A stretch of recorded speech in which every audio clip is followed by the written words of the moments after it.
Yeah, recording. So hello everyone. We are now in the uh, lesson of week 10. So this is I think the 19th lecture because we missed one due to a quiz. And we have been working, we finished confidence intervals. We went through all the different examples of confidence intervals. And then last time we started on all the different examples of hypothesis testing. And we started with chapter 17, which was the first situation of hypothesis testing, the basics of hypothesis testing, if you will. And the basics of hypothesis testing dealt with hypothesis tests about a single proportion. Okay. And we had the tests. Did we do, yeah, we did one, right? We did one hypothesis test for the single proportion, correct? I believe we did that last time in chapter 17. And because I was very adamant that we finished 17 last time. Now, chapter 18, did we do two proportions yet? I don't think we did because it does not look familiar. So let's start now, chapter 18.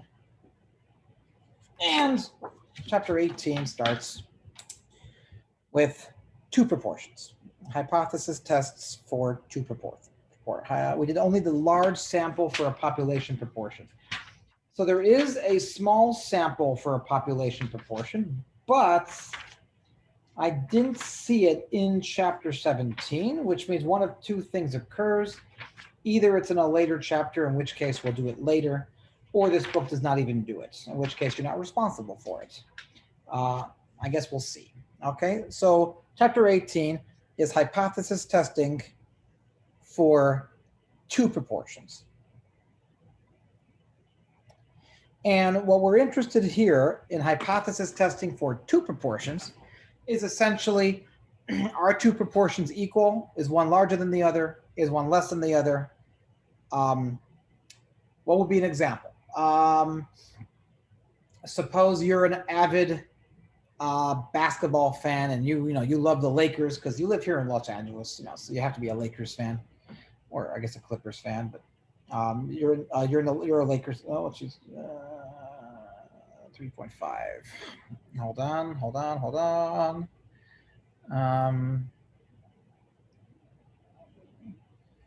Tomorrow edits 3.5. Okay. So you're an avid Lakers fan, and you think LeBron James is just the greatest ever. So you think what LeBron James is the greatest ever. And of course, I'm a little older than you all, so I grew up slightly before you guys, and I'm from Chicago. So I grew up watching basketball in the 80s. And if I'm in Chicago and I'm watching basketball in the 80s, who am I watching? All right. Who's that? That guy that used to play, Larry Bird, right? Okay, Larry Bird. But you know what? Larry Bird's a good choice as well. Larry Bird's one of the greatest ever. But I'm talking about Michael. Okay. And that's more like the 90s. But anyways, so suppose someone says, I believe LeBron James is better. Chapter 18 is called Comparing Two Proportions. Okay. And it will be doing confidence intervals and hypothesis testing for two proportions. We've already done the confidence intervals parts, so we're jumping into the hypothesis testing now. So, so someone says, I believe LeBron James is the greatest basketball player ever, and someone says, well, I believe Michael Jordan is the greatest ever, and I say, okay, well, let's compare their free throw shooting percentages, okay, and let's see which one is better based upon that. Now, if each one only took 5 shots and one shot made 3 and one shot 4, those samples are pretty small. It's kind of hard to say that one's better than the other because in a small sample, anything can happen. But we know that as the samples get larger, we know that we expect more accuracy when it comes to the results, which is why we have certain requirements for how large the sample must be before you accept, a given result. What we're going to be doing here is going to be asking the following question. Okay, our null hypothesis that we're going to be dealing with this chapter is always going to be, is the first proportion equal to the second proportion? Is P1 equal to P2?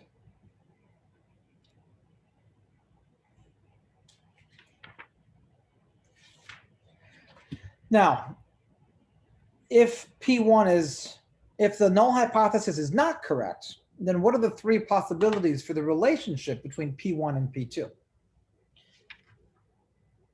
What are the three possibilities for the relationship between P1 and P2 if the null hypothesis is not correct? What are the other options? Greater than, less than, and not equal to? Yes, right? So either P1 is greater than P2, or P1 is less than P2, or straight up P1 is not equal to P2, right? These are your three possible alternatives. Now, the concepts of hypothesis testing have not changed. We have to compute the p-value, and from the p-value, we're going to ascertain as to whether or not we're going to reject or not reject the null hypothesis. The question is, how do you calculate the p-value? Well, as always, you calculate the p-value depending on the situation in one of three ways. So I'm going to draw three bell curves corresponding to the greater than, to the less than, and to the not equal to.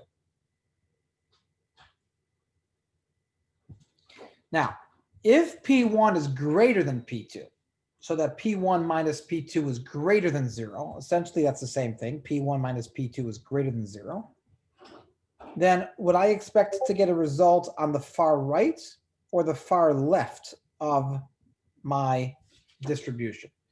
Right, so I rewrote it in a slightly different way. Instead of saying P1 greater than P2, I said P1 minus P2 greater than 0, or P1 minus P2 less than 0, or P1 minus P2 not equal to 0. So if P1 minus P2 is truly greater than 0, then where on the bell curve should I expect my results to be? On the left, in the middle, on the right? Where am I looking? The right. On the right, the far right. Okay, so we expect it to be in the shaded area in the far right. I have a quick question. Yeah, go ahead. Is the 0, like the z-score, like, can I look at it like the z-score, like the center of it? Yes. Okay, thanks. In fact, you know what? I'm going to go ahead and throw in those zeros right in the middle. Okay. Now, if P1 minus P2 is truly less than 0, then where do I expect my result to land now?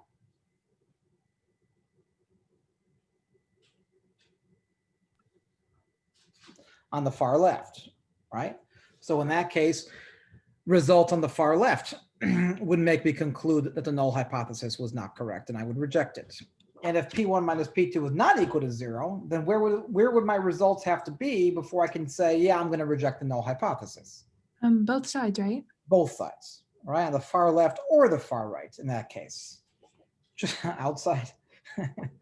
In that case, it would be on the far left or the far right. I would say, well, if I get a result way to the right of 0 or way to the left of 0, in either case, I'm going to say the null hypothesis is not correct.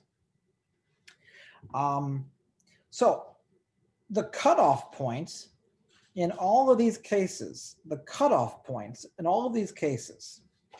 okay, where I made my arrows, those points where the shaded region starts, that's what we have to calculate. Because once we calculate that, then we can say, well, how likely is it that I'm past it?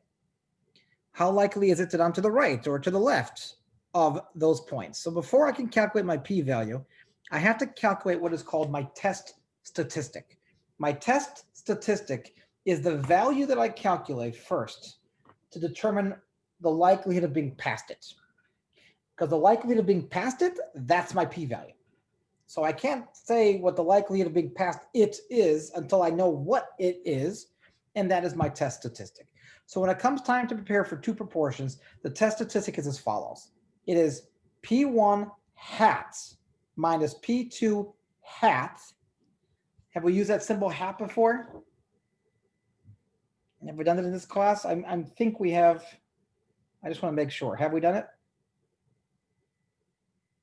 Yeah, P1 hat minus P2 hat divided by the square root of the following. P hat, 1 minus P hat, 1 over N1 plus 1 over N2. I'm going to hold this up so you can see it. And this is my test statistic. So go write that down so then I can go through it and explain what everything is.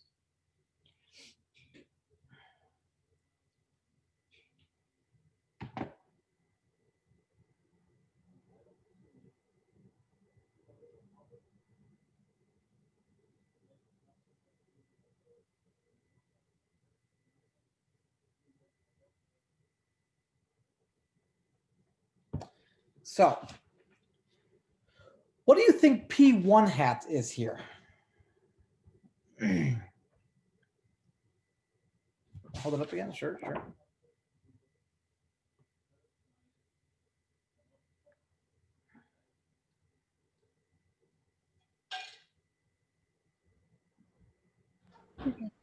Okay. So what do you think P1 hat is? Remember, you're comparing two proportions, right? So you're taking two samples. The first proportion Is the first proportion, right? The number of successes in the first sample, X1, divided by the sample size, N1, right? The number of successes in the first sample divided by the size of the first sample. And what do you think P2 hat is?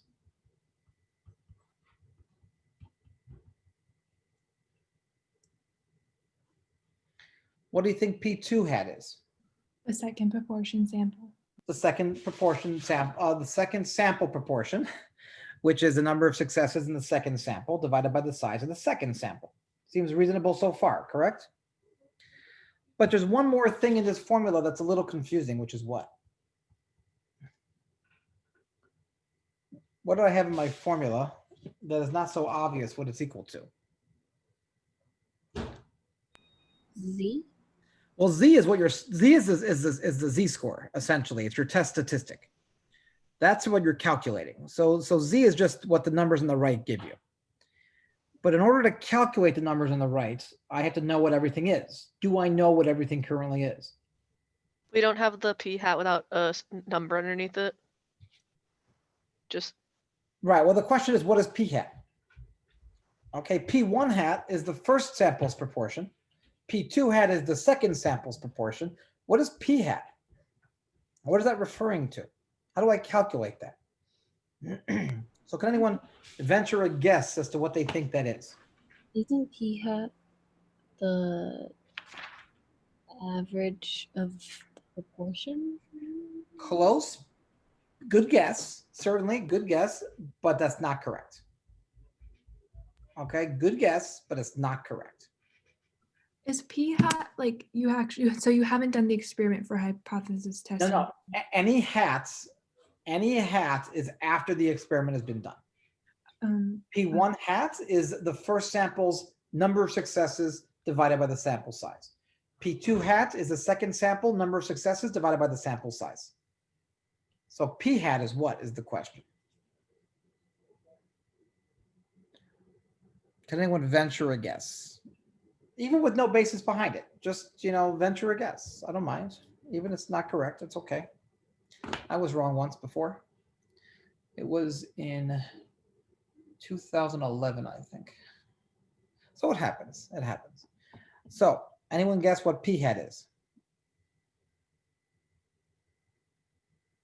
I'm a little confused by the question. The question is, this is a formula that I'm giving you for calculating your test statistic, Z. To calculate it, you need P1 hat, you need P2 hat, you need P hat, you need N1, and you need N2. You need 5 things to throw into that formula.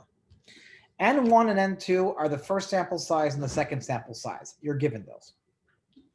P1 hat and P2 hat is the first sample proportion and the second sample proportion, which you get from the number of successes over the number of trials in each sample. We're given that. The question is, what is P hat?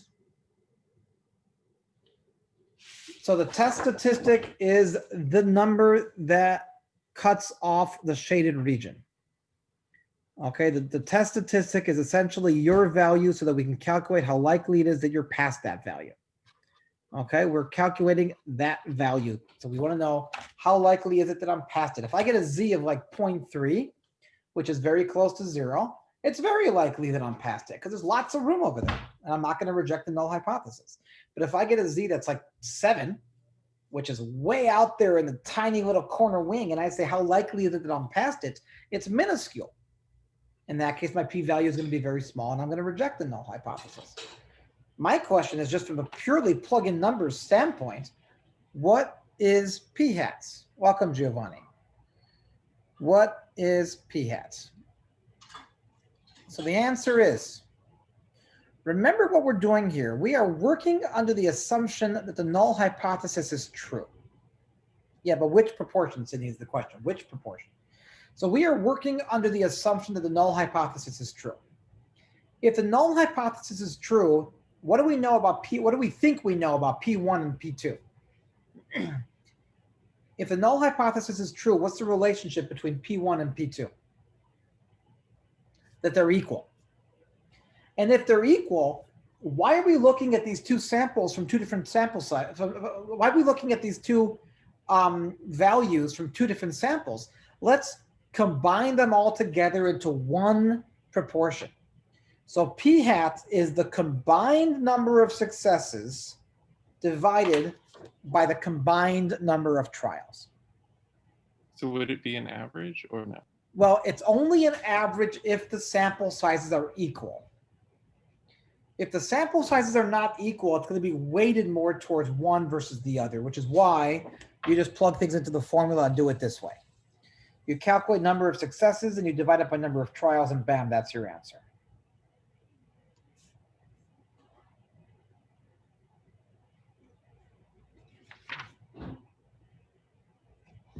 So let's do an example. If you have the book, I'm looking at page 403.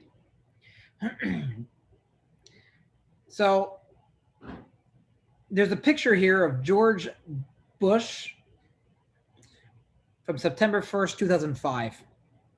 It says, as parts of New Orleans lie underwater in the wake of Hurricane Katrina, President Bush entertains Houston Astros pitcher Richard Clemens at his ranch in Crawford, Texas.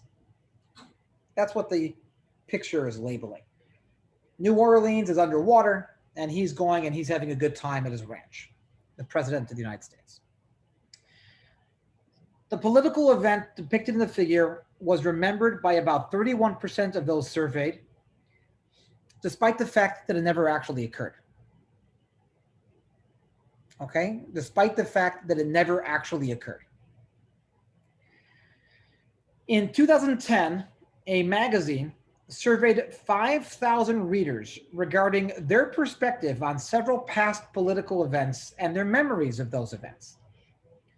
Unbeknownst to those surveys, one of the events shown to each participant was totally fabricated, making this the largest false memory study conducted to date. So imagine someone's holding up slides and says, here's two pictures of the World Trade Center coming down. And you're like, oh yeah, that was a horrible day. And here's a picture of this that happened. Oh yeah, that was a horrible day. And here's a picture of this. Oh yeah, that was a great day. And here's this and here's this. And you just throw in one that never happened. And they're like, oh yeah, that was horrible, even though it never happened. That's basically what we're doing here, a false memory study. And Sydney, I'm not getting into any political discussion about our current political climate. That's the one thing that even I, who have so few boundaries, am unwilling to cross at this time. So we're gonna just continue here, okay? So the hypothesis of interest was whether political preferences guided the formation of false memories, as false memories have been shown to be more easily implanted in memory when they are congruent with a person's pre-existing attitudes.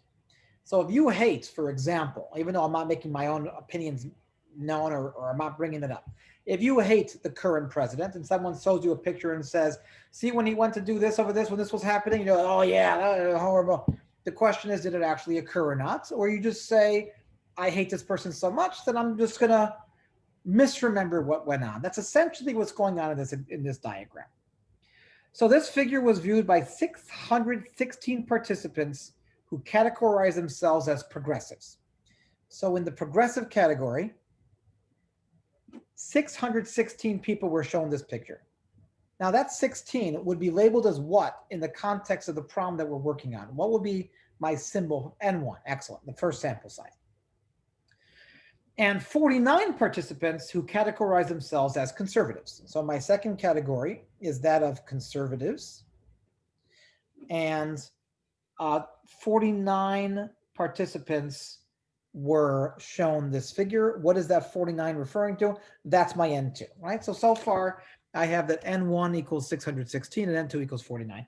You see what we have here are two very different sample sizes. Okay, and I don't know necessarily why they're two different sample sizes, but they are. So the event was falsely remembered as having occurred by 212 of the progressives. So 212 of the progressives said, oh yeah, I remember when that happened. Yeah, that was horrible. Or hey, that was amazing. I don't know. That's my X1. That's the number of successes for my first sample. And it was falsely remembered by 7 of the conservatives. What is that 7 going to be?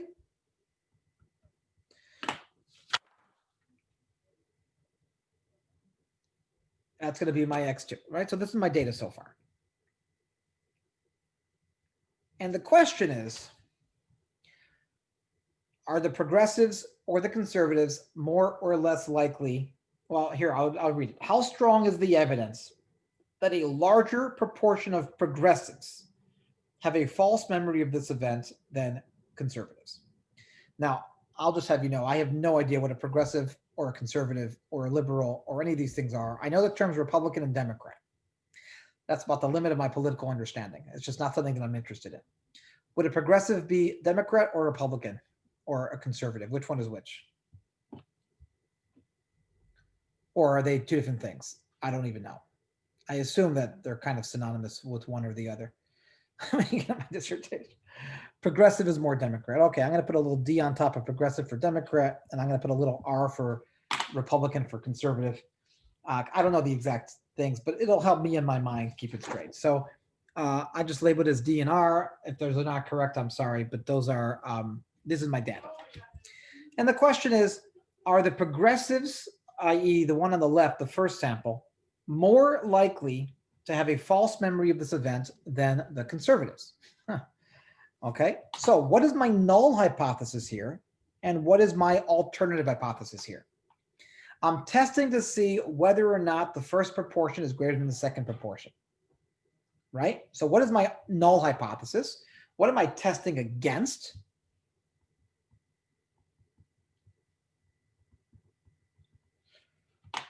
So that's my alternative. That's what I'm testing to see if it's true, right? The thing that you're testing to see if you're gonna grab onto that alternative is the alternative hypothesis. The null hypothesis is what you would accept if the evidence didn't support your alternative. So the null hypothesis is that they're equal, right? Why should one be better than the other? I mean, well, going in, why would I expect one to be different than the other? No, I believe that the first one is greater than the second one. Okay, well, let's test it. The equal sign always goes with the null hypothesis, no exception. And we're testing to see if P1 is greater than P2. So what we're going to do here is we're going to compute our Z statistic. We're going to compute Z. How do I compute Z? Well, I got to calculate a few things. The first thing I have to calculate is P1 hat. From a fraction standpoint, what is P1 hat equal to?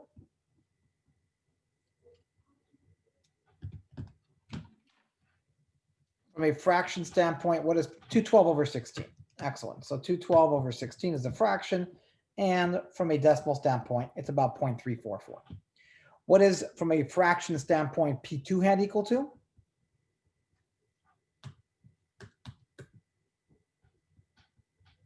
Seven over 49, which at my calculator, I get about 0.143. It certainly seems on first glance, it certainly seems that P1 hat is bigger than P2 hat by a significant amount, and therefore P1 will be greater than P2. But we know from a statistical standpoint that, well, just because you get a result doesn't automatically make it true. So we got to actually do the math. Next, what is P hat from a fractional standpoint? Oh my God. What is P hat? From it? Well, no, you don't just add P1 hat and P2 hats. Well, go to the formula that I wrote down and I showed you. That's it. That's it. The numerator is the sum of the numerator, and the denominator is the sum of the denominators, which is not the same as the first fraction plus the second fraction. So you get 219 over 665, which is approximately 0.329. Oh, well, she's right ahead of me, 0.329. So now let's go ahead and calculate Z. it's P1 hat minus P2 hat. So that's 0.344 minus 0.143 divided by the square roots of P hat, which is 0.329, 1 minus 0.329, 1 over 616 plus 1 over 49. Okay, it's a long formula, but it's just a matter of plugging it in. So, but minus that, that's the top.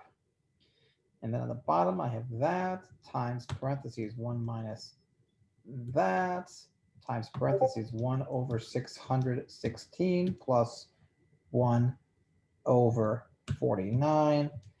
So I get that, and then I square root that, and then I do that divided by that. And I get, after all the math is done, if I did it correctly, I get 2.89. And in the book, they get 2.88. So yeah, we're pretty close. You know, my approximation's a little off, but we're pretty close. So what does it mean that their test statistic is a 2.89? That means if I draw my bell curve with 0 right in the middle, where does this value fall? On the right. On the right, right? It falls right about here. It falls not quite 3 deviations to the right. It falls 2.89 deviations to the right. And because it's a greater than test, I want to compute the p-value, which is the probability of being past 2.89. How do I compute the probability that it's past 2.89? What are some options that I have for computing the probability of being past 2.89? Can you use the z-score table? You certainly can. 100%. I'm just going to do a Google search right now for a Z calculator because, you know, that way, let me share my screen for a second, just so you can see what I'm putting in. So here's my Z-score calculator. My Z-score was I'll do my exact value for accuracy, 2.885696849. And I say calculate. And it tells me that the probability of being past Z greater than Z, my p-value, because look at my little shaded region here, is equal to, so the p-value is 0.001957, which if I move the decimal to the right is 0.19527%. It's a 1/5 of a percent. If you get a value that's about a 1/5 of a percent as your p-value, what do you do in that situation? What do you do when your p-value is that small?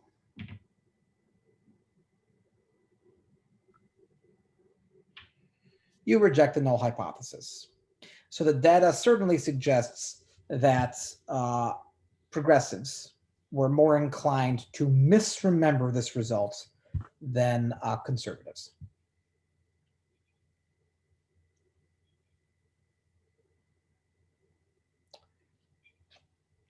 Does that make sense in terms of just the plug and chug aspect of this problem and how to interpret the results? Okay.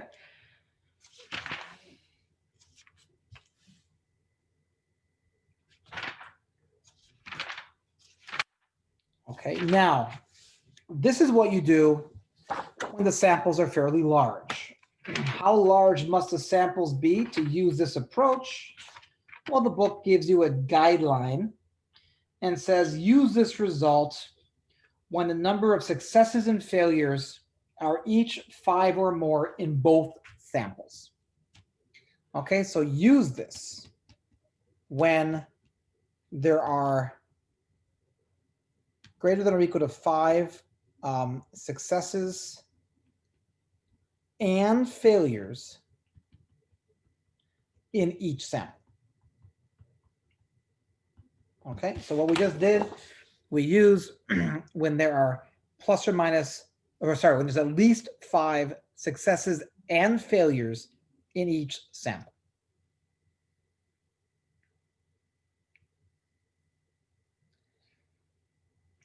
The question then becomes, and this alludes to what I said earlier, that, oh, I didn't see in the book, but now I do. The question becomes, what do you do if the sample sizes are not large enough? Okay, what do you do when the samples are too small? So in that case, we use what is called the +4 confidence interval. Well, did we do the +4 confidence interval yet? We did not, because that's a wait, no, we did. We did. When I went through my 8 possibilities, one of them was for small sample, one of them was for large sample. Remember the p twiddle versus the p hat, right? We did that, right? I'm not going crazy here, right? The p with the little twiddle on top. Yeah, we did that. Okay. So we're good. Okay. So that finishes chapter 18 in its entirety. Okay, and we are now going to move on to chapter 19.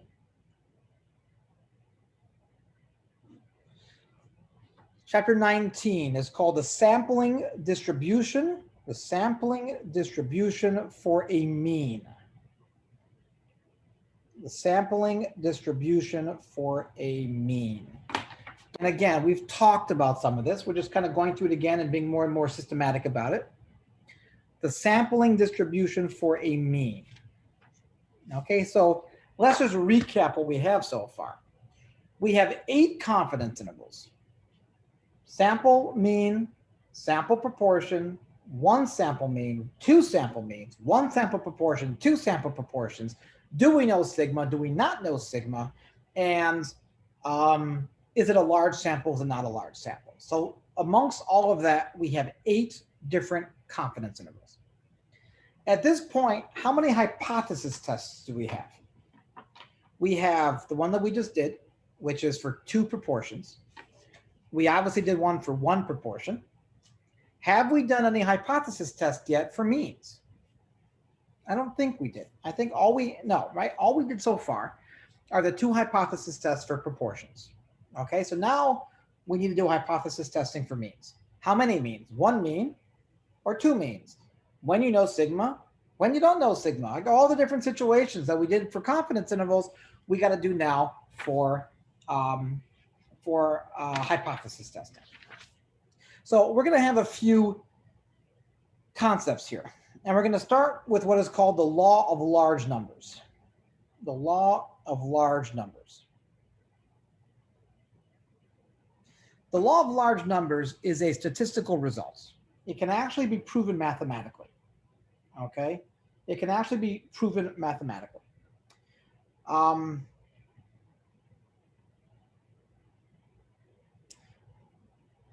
If I flip a coin, a fair coin, if I flip a fair coin, let's say 10 times, I expect to get 5 heads and 5 tails, right? That's what I expect. It's a fair coin. So I expect half the time it's going to be heads, half the time it's going to be tails. It seems reasonable, correct? Would I be shocked if it was 4 heads, 6 tails? Probably not, right? There's some variation. I expect that. Would I be shocked with 3 heads, 7 tails? I don't think so. I mean, I think if I got no heads and 10 tails, I might be a little, okay, what's going on here type thing. But even that, no heads and 10 tails is only 1 in 1,000. Yes, exactly, right? If you flip a coin 10 heads in a row, if you flip 10 heads in a row, it's like, wow, okay, didn't see that one coming, but certainly possible. It's 1 in 1,000. But if I flip it like 1,000,000 times, it's going to be 50-50. So you can't predict anything in the short term, but in the long run, as the number of trials becomes large, the law of large numbers, as the number of trials become large, I expect that the proportion of successes to approach the true value. This is called the law of large numbers and can actually be proven mathematically. Okay, you can actually do it. It's way beyond the level of this course. I've done it a few times, and every time I do it, even I have to kind of like remind myself, wait, what's he doing here again? Oh, yeah, I remember now. It's not like, the Pythagorean theorem or the quadratic formula, which is kind of like, for me at least, which is kind of like immediate. It's advanced enough that I have to think about it. The law of large numbers says, and I'll read it straight out of the book here. It says, draw observations at random from any population with a finite mean mu. That's the mean. It has an average. As a number of observations drawn increases, the mean of the observed values gets closer and closer to the mean of the population. So I'm going to paraphrase. As n goes to infinity, x bar approaches mu. So this is my very shorthand notation for the law of large numbers. As the number of trials gets larger, as the number of trials approaches infinity, x bar, which is we're not going to use limits. It's just where exactly it's on page 416. We're not going to use limits, but it is a limit constant nevertheless. Okay, so as the number of trials gets large, the number of trials approaches infinity, the sample mean approaches the actual mean. And there's a nice little graph here of well, I don't even know what it is. But the point is that when you look at this, you see that in the beginning, there's lots of fluctuation. But after a while, it kind of stabilizes. And once it stabilizes, it stays at that value pretty much forever. Does that make sense?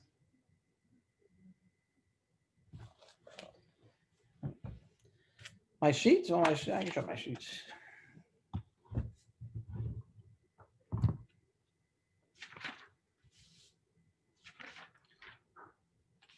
Okay.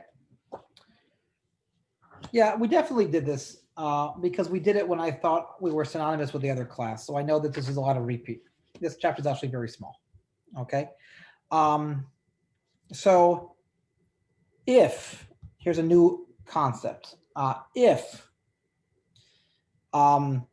observations come from a normal distribution like this. I'll hold it up in a second after I write this.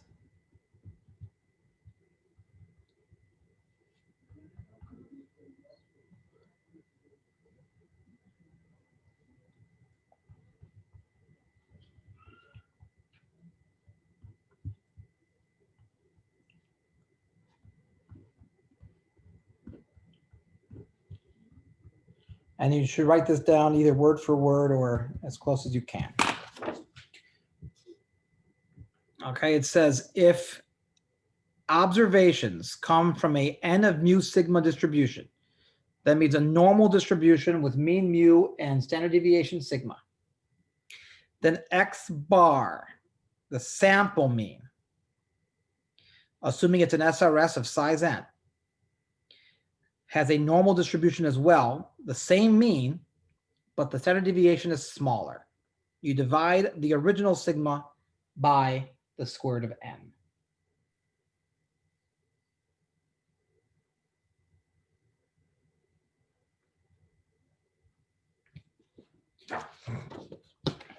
Okay, and this is going to be the basis for the results to come. And the next,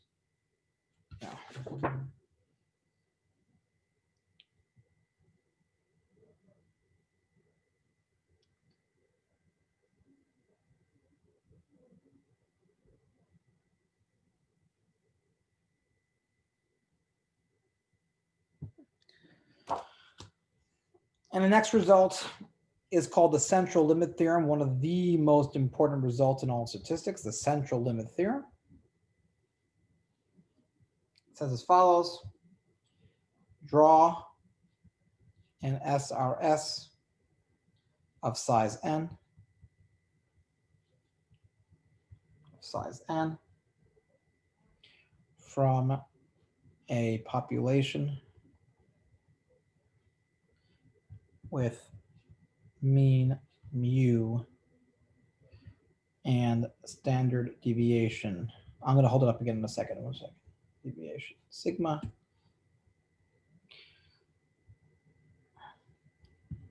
x bar is approximately normal. Okay, so this is a central limit theorem, very important result.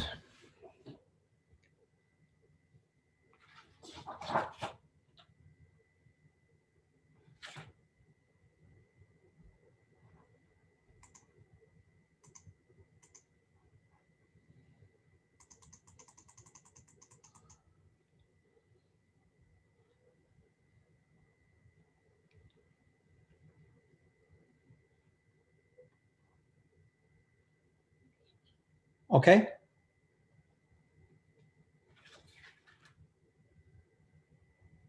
Okay.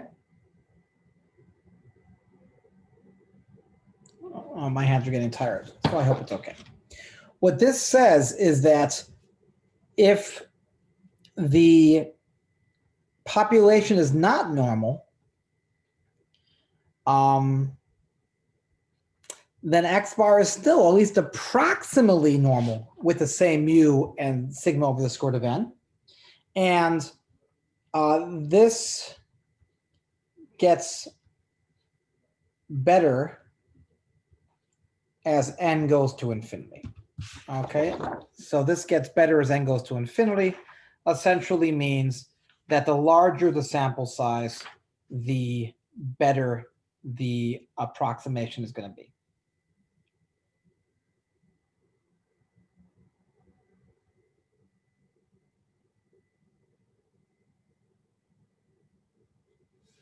Okay. And then as a corollary to that,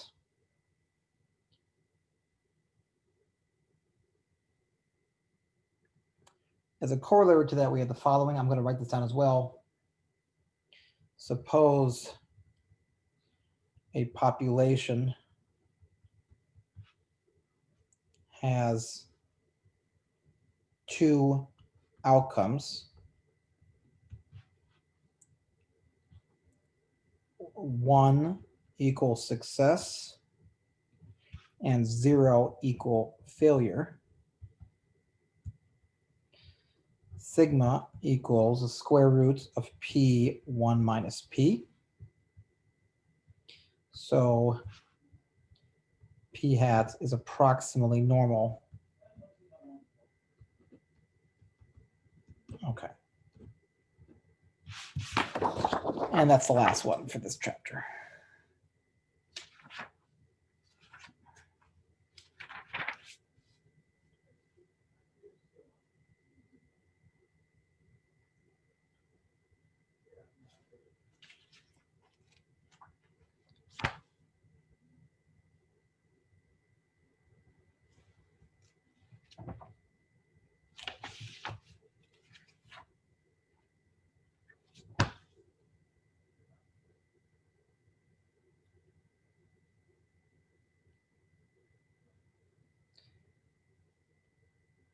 These results are theoretical in nature.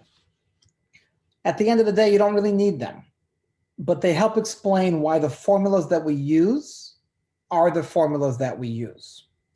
So when we have all these formulas for calculating z in this case, or z in this case, or t in this case, or this in this case, or this in this case, these are the formulas upon which those are based. Okay, this is essentially what it comes down to. Okay. With me so far? Have I lost you? You guys kind of getting it? There's not really any questions for this. It's just these are just the ideas that we're going to use to answer questions that are coming soon. Okay, so now we're moving on to chapter 20. What is a similar word between the two equations? So, the very last line, so, right down there, that one right there. That's my extremely legible handwriting. That's the word so. Okay, if you can't read that, you should obviously get your eyesight checked, because this is, if you just saw this by itself, that's obviously the word so. Wouldn't you all agree? Oh, okay, well. Yeah. Mrs. Morris would be turning over her in her grave if she. Is it n times Not n times. This notation means it's a normal distribution whose mean is p and whose standard deviation is this. It's a normal distribution.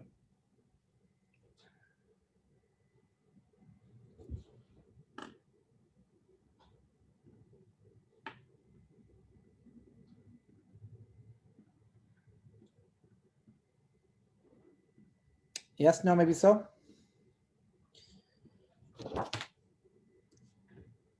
Does that make sense?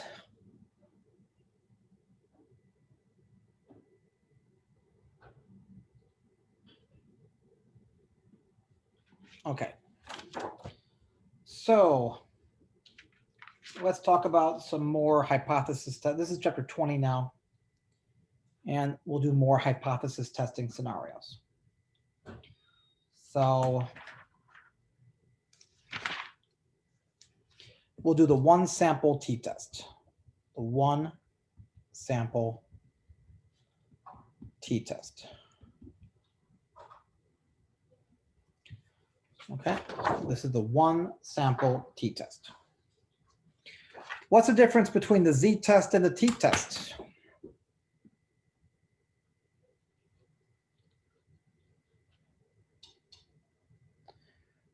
What's the difference between the z-test and the t-test?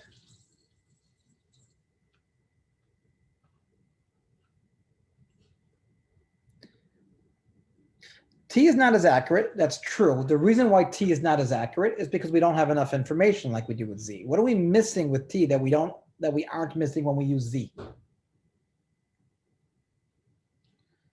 Yes, exactly. We do not know the standard deviation. Okay. But in terms of the null and alternative hypotheses, Dad, can you turn that back on again? Hold on. The light. Thanks. In terms of the null and alternative hypotheses, they're the same as they were before. Either the mean is equal to some specific value, mu naught.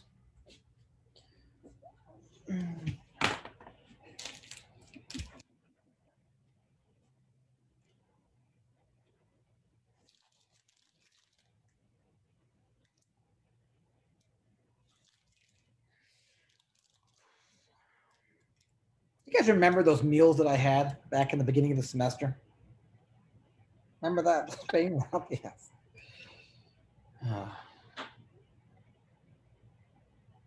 It's just.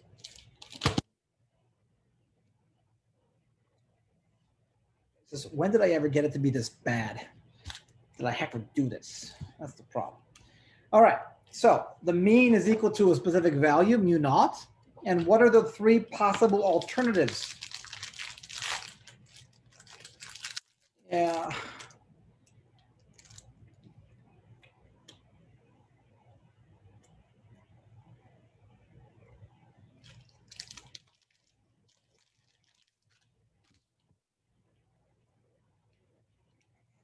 Gross. So, what are the three possible alternatives to mu equal mu naught?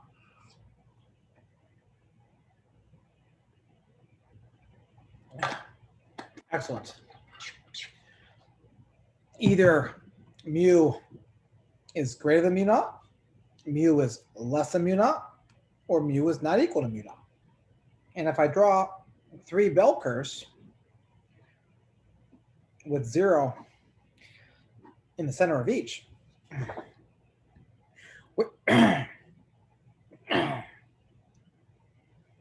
where would I have to land in the first one to reject the null hypothesis? On the left, the right, or both?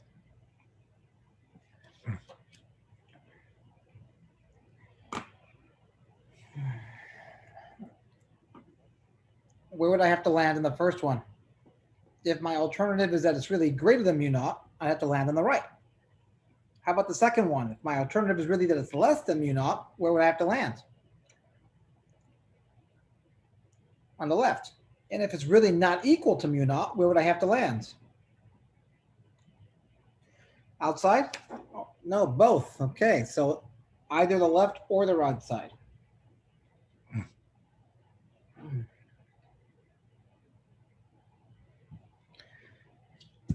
So what we have to do is we got to calculate the test statistic. We got to calculate our number so that we can calculate the p-value.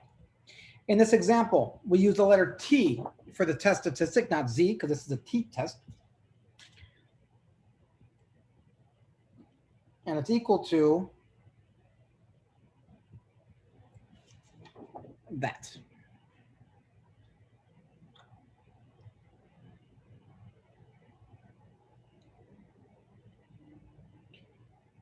Let's make sure we know what everything is in this example. What are all these things?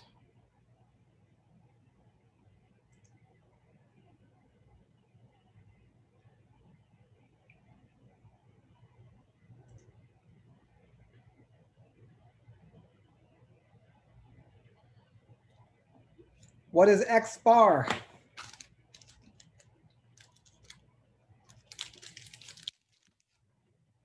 A bar, that's right. X bar sample mean. What is S?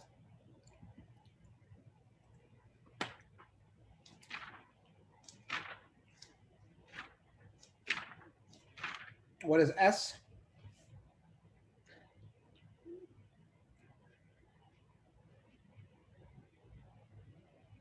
The sample standard deviation. What is N?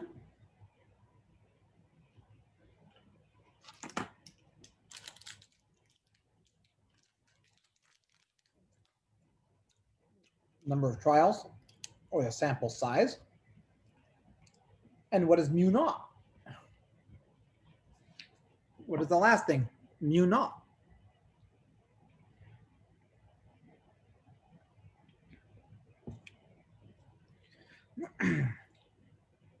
Not any number, it's a specific number. No, I do not like what I'm eating. This is a zesty lemon crisp bar. I was looking forward to this because I like the taste of lemon.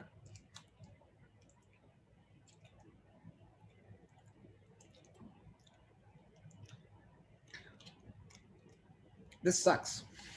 That's all I can say. So, what is mu naught equal to? Packaging does not scream lemon, I know. It doesn't. It's really horrible. Yeah. All their packaging is that color. It's like their thing. I don't know. It's supposed to be like a soothing color or something. I don't know. I don't know why I'm doing this. Anyways, what is mu naught?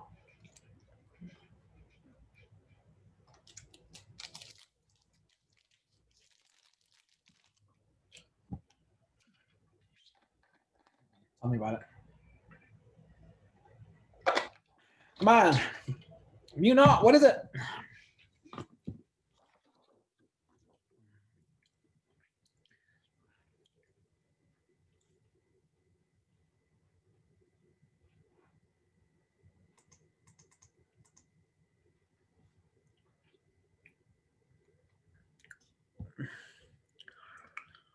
It's right there in the formula. How are you going to plug it in if you don't know what it is?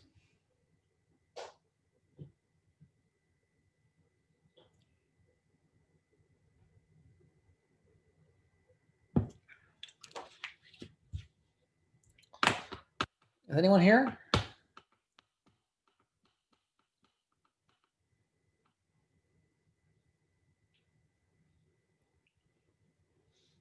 So what is mu naught? Someone help me out.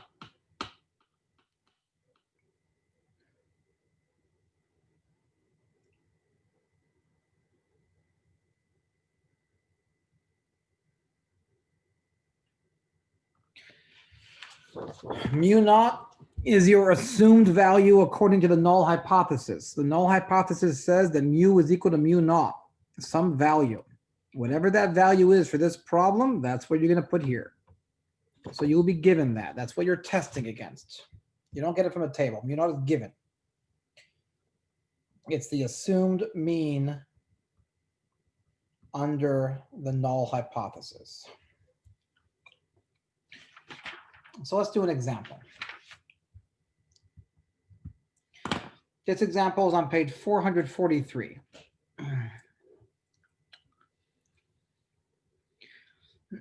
Water quality. It says to investigate water quality,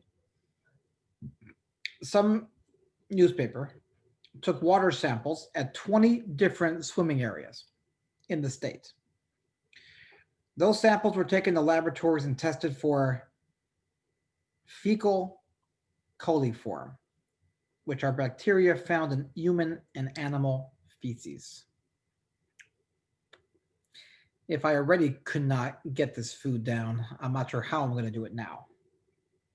An unsafe level of fecal coliform means there's a higher chance that disease-causing bacteria are present and more risk that a swimmer will become ill. Ohio considers it unsafe if a 100 milliliter sample of water contains more than 400 coliform bacteria. So listed on this page are the levels found by the laboratories. Now I can actually load up this example. I know you're going to hate me for doing this, but you know where I'm going, don't you? Yeah, that's right. You know where I'm going.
Okay, here we go. So this is the question. This is a little different than the one that I have here. This must be a newer edition, but same basic idea. Water quality, same thing. This one has 12 beaches as opposed to the one in the book that had 20.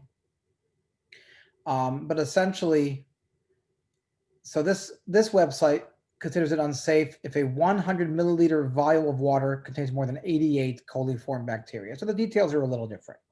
Okay, in our example, it was 100 milliliters, had more than 400, and now it's 88. So that's interesting. Very, very different. But anyways, so the null hypothesis, what we're testing against is that the mean is 88. We're saying, no, I think the mean really is more than 88, right? So my null hypothesis is that mu is equal to 88, and my alternative is that mu is greater than 88, okay? And we took samples, and these are our values. 1, 2, 3, 4, 5, 6, 7, 8, 9, 10, 11, 12. 12 values. And the question is, what can we conclude based upon this data? So we go to Crunch It, which is everyone's favorite tool. And we go to T, because this is a t-test. It's a one sample t-test. We're doing a hypothesis test. What is the mean under the assumption of the null hypothesis? 88. 88. Is it a two-sided, a one-sided? And if it's one-sided, is it less than or greater than? One-sided. Was it greater than or less than? Greater than? I think so, right? Greater than, right? And our sample is here, E. coli per 100 milliliter. Notice that's all I'm given. I have my data. I have my assumption of the null hypothesis. I'm checking if it's greater. Those are the only three things I need to calculate my hypothesis test. Is this 20.4 example? So yeah, on page 443, it's 20.4. The numbers are a little different, but it's the same basic idea. So let's go through this. The null hypothesis is the population mean is 88. The alternative is that it's greater than 88. We took a sample size of size 12, and they computed the mean for us. They got 113.8, which is certainly greater than 88, with a standard deviation or standard error of 27.11. The degrees of freedom, remember, every time you do a t-test, we have degrees of freedom. It's n-1. That hasn't changed from confidence intervals. So there's 11 degrees of freedom. And their math, what they did is they computed the t-statistic, and they got 0.9499. Where does 0.9499 fall on a bell curve? It's to the left, right? Underneath. Well, to the left of what? The mean? Mean 0. Oh my God, to the right. My bad. I to the right. Get it mixed up. I get it. But how far to the right is the question. Just like a little, like 1 deviation-ish. Okay, 1 deviation-ish. If you fall 1 deviation-ish away from the mean, do you question the null hypothesis's validity? Is that far enough away that you say, this is impossible? No, come on, I was never going to get this far from the mean. That's crazy talk. What do you think? No, because not like 95% or this, yeah, in this case, 95% of it falls in that area. Well, 95% falls where in general? Oh, sorry. In the first deviation. So it would be half of that, which I. Wait, hold on. I think you're confusing two different things. Okay, yeah, maybe I am. How much data falls in 1 deviation of the normal distribution? 95% of it. 1 deviation. Oh my God, wait. I forgive you. Oh my God, why am I blanking? 1 second. Let me Google. No problem.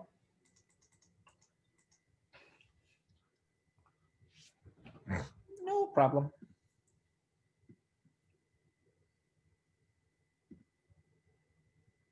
Is it 68%? Yeah, 68%. Okay.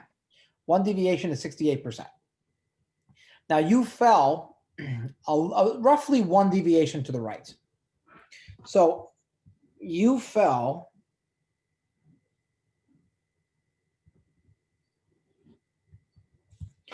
about there. Is that so far away from the mean that you would question the mean's validity or the null hypothesis's validity? You fell at a location that 2/3 of the data is going to fall in. So is it really a shock that you got that value? No, not really. Not really. So you would not reject the null hypothesis. And what does the p-value tell you here? The p-value is 0.1813. What is your conclusion from a p-value that big?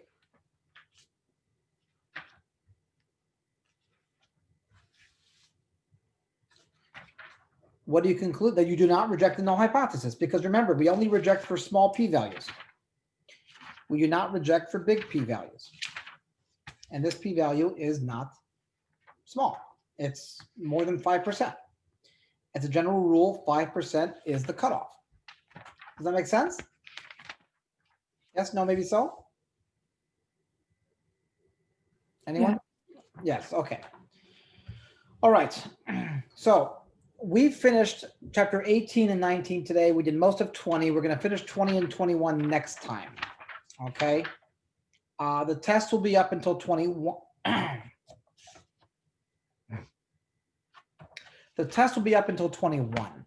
Okay, so when will the test be? So as I mentioned, it's going to be 2 weeks from tonight.